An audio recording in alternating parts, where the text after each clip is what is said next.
I did grow up in the mining industry from a mining family. My father and my grandfather and his brother started a mining equipment company. When I had to go underground, I went out to get all of my PPE. So, work boots, coveralls, belts, gloves, glasses, and there was nothing for women. So I bought the smallest that I could find. I took my coveralls into a seamstress because, as you can imagine, they were big and baggy, didn't fit properly. But it wasn't until I went underground at one of the local mines in Sudbury that I discovered the bigger issue with that PPE, and that was if I needed to use the washroom, how was I going to take everything off to do that? I think Alicia reflects the new generation of women that have gone from being housewives to being career women. Alicia represents a generation of women who have been denied, in many cases, access to the marketplace. I just never drank before I went underground because I simply refused to have to take everything off. It wasn't until the summer of, I believe it was 2011, I went underground at a potash mine, really dry and dusty. Before I knew it, consumed 3 bottles of water and had to use the washroom.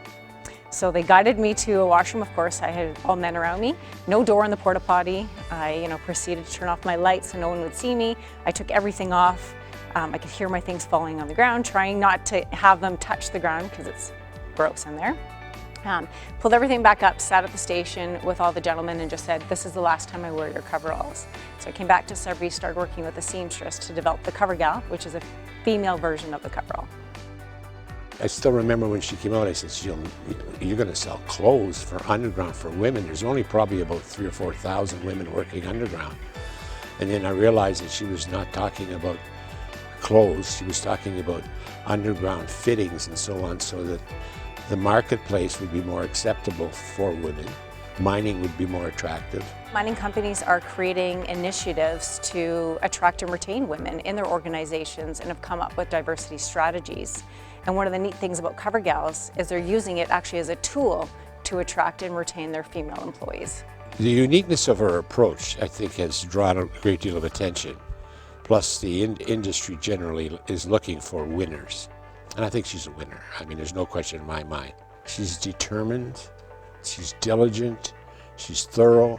Especially with my daughter who's 6 years old, I want her to know that she can do anything. If she wants to drive a truck, she can go drive a truck. I don't want her to feel limited by whether it's a female occupation or a male occupation. And I certainly think, things are changing. I also want her to be aware of the opportunities that exist in those industries. You should never use fear of failure as a reason not to do something. I think too often we do that. We think, well, what if it doesn't work? And I think you need to think, what if it does work? You have 2 choices. And you have the choice to either build someone else's dream or you have the choice to build your own. And I've decided that I'm going to build my own dream.